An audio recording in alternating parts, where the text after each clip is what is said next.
What's going on, everybody? Today we're talking about the Analog Company because they put out a very mysterious tweet earlier today. This morning, we got a date and a time and no other information. What could it be? What could it be? July 27th, 2020, 8 a.m. Pacific time. That is 10 a.m. my time. I think I know what it is. It's not that hard to put the breadcrumbs together. It's really not. So let's just check it out. But first of all, let me mention, in case you don't know, I assume you know who Analog is if you're here on the video, but Analog is a company that focuses on, they make modern consoles that play retro media. So basically, we've got our analog version of the Nintendo Entertainment System. That's the NT Mini, the latest version of which is called the NT Mini Noir, retailed at $499 US. That's it's pretty wild, y'all. Then we have the what is it called? What's it called? Super NT. The Super NT is the Super Nintendo console or equivalent console, and then we have the Mega SG, which plays Sega Genesis cartridges, or Mega Drive if you like. So those are all cool, but the real star of the show, I think, is the Analog Pocket, which has been announced last year as a 2020 release, but we haven't seen a lot since then. We haven't seen a lot of follow-up. We got all these details at the beginning. We learned that this thing's going to play Game Boy games, Game Boy Color cartridges, Game Boy Advance cartridges, as well as an adapter eventually that's going to let us play Sega Game Gear, Atari Lynx, Neo Geo Pocket. Nobody had a Neo Geo Pocket, but that's okay. But it's still some good games on there, I guess. And then we've also got a dock so that we can actually take this thing on the go and then dock it like a Nintendo Switch and play it on our HD TV with our 8BitDo Bluetooth controller. This is how it's supposed to be, y'all. This is how it's supposed to be. This is the promised land right here. I have been so stoked about the Analog Pocket for so long, and I think that's what we're going to get more details on tomorrow, and hopefully an option. Wait, did I say tomorrow? No, July 27th. That's what we're going to get. July 27th is more details on the Analog Pocket, more specifically a way to pre-order. Now, here's what we got.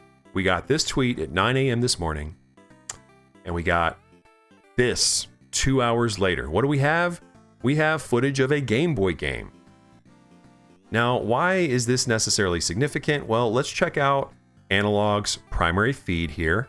We can see the tweets we just mentioned, the Game Boy one, the announcement, and then before that, back when they were, still peddling the NT Mini Noir, maybe it just, I don't know when it sold out, but I assumed that it maybe only sold out recently because up until, just the other day, we were getting so many NES animations, GIFs. They're called GIFs. Let's not do it. That's just what they're called. They're called GIFs. It's these animations here. They are from the NES console, and we know that they were trying to sell their NT Mini at the time, or for a while anyway. And so we had tons and tons and tons and tons of these little videos of footage of NES games. These are really fun. I don't know why I like this about Analog, but I enjoy that they do this. I enjoy that they put these things together. They're very simple. They're just like very short clips of these games, but they're charming. I don't know, something about them. I like them. So anyway, we have we're going back, months here. NES, NES, NES, NES, NES, NES, NES. You cannot find any other console represented here. It's all NES. And then, wouldn't you know, today we get a Game Boy. They switched it up on us. It's Game Boy. We know what's going on, y'all. We know what's going on. They left us a big fat breadcrumb. Here it is. And we know most likely that we're going to get more details on the Analog Pocket and hopefully a pre-order option. Now, I didn't expect to have to spend like $200 plus this month on anything in particular, but you know, I mean, it's a tax refund season, so I'm Gucci, as the kids from 2015 would say or whatever. But yeah, we got this cool thing. It docks. It has, let me mention really quickly, my favorite thing about this device is the resolution. Now that may seem piddling to you, but here's the thing. This resolution is important because, like, for example, I have my RG350M here. Can you see it? Can you see it? Maybe? Yeah. So this thing is amazing. I like it. It's great. It's not what I really want though. What I really want is this pocket, because this RG350M, well, first of all, it doesn't play cartridges, so you got to use ROMs or whatever.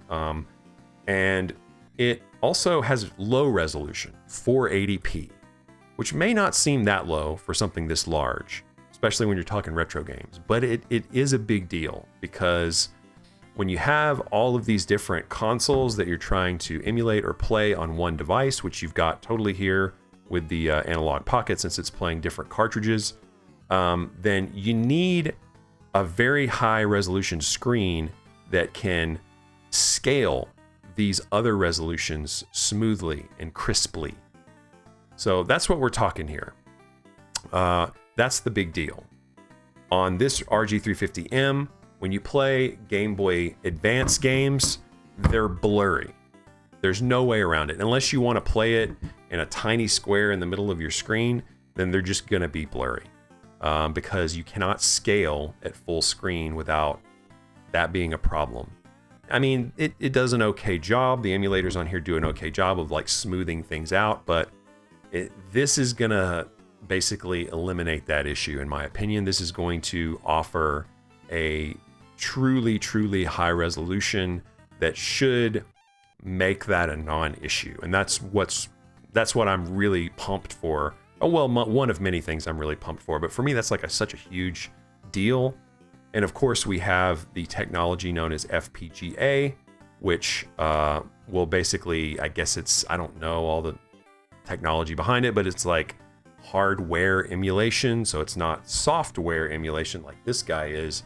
The RG350, its hardware is built to mimic that of or to closely mimic the original Game Boy, the Game Boy Advance, the Game Boy Color.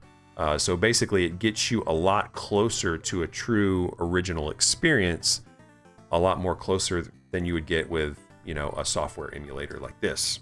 So I'm very stoked. You're getting a lot of good stuff with this device for $200. I mean, it's $200. The dock, we don't know how much the dock is going to be. And we don't know if the dock is going to be available or announced to be available when the Pocket is. Hopefully they're made available around the same time. I would estimate the dock, I would expect it to cost like maybe like $80. I don't know, that seems about right to me. But because it's, you know, that may seem a little high, but I mean, this is a highly specialized product. And to be able to pipe it out to your HD TV and then sync up an 8-bit-do controller like they say here. I have a ton of those things laying around, so I'm set. But anyway, I think we've done what we need to do. I think we know what's going on. It's not that hard. I mean, come on. We know the deal. We know it's coming. Now, if Analog decided to give us this breadcrumb and then make this date actually an announcement for like an evolution of the NT Mini, that would be a dick move. That would be a dick move for you to do that, Analog. So hopefully this date is for our beloved Analog Pocket. And when this thing drops, I think that it will be the most coveted or the most sought after device, sort of the flagship device of the company when it actually drops. And of course, we're assuming that it's actually good and doesn't have weird problems. Some people have brought up these 3 buttons right here. I guess it's like Start, Select, as well as the Home button for Analog. Do I care about this placement? Do I think it's weird? Do I think it's a product flaw? No, because no one is going to hold this thing with their thumbs going straight up and down like this. If your thumb is going straight up and down to touch these 4 buttons, then that would be weird. That would be like how a robot plays video games. And that's when you'd run into trouble with mashing these buttons on the side. But if you play a video game like a normal person, then you're going to put your thumbs at kind of more of a 45-degree angle. And that's a lot less of an issue, I think. So, you know, that's how your thumbs are going to be, at a 45-degree angle, coming up like this and wrapping around the unit. If you do it like straight up and down somehow, and you're like holding it underneath or holding it in this very corner, no one's going to do that. So I don't see that as being an issue. Of course, we'll have to see when we actually get our hands on it. But yeah, I mean, you know, like I said, I can't wait to go broke on July 27th and buy a bunch of analog stuff. This is going to be my first analog product. I have never owned any of the others because I don't have any of the cartridges, but my crazy ass built a Game Boy cartridge library in advance for this thing so that I can play these cartridges on this hardware, which is kind of crazy. But I didn't buy like a ton. I bought like, you know, a handful, like 20 cartridges that I got for cheap. So yeah, it wasn't a huge loss, but I'm just stoked to be able to finally, you know, get my hands on this thing. I've been lusting after it for so long, and I'm so glad that we're probably going to get it on July 27th, or at least the ability to pre-order it. As long as I get my pre-order in, I'm set. But anyway, I'm basically rambling at this point, guys, so I'm going to end it here. Thanks for checking me out.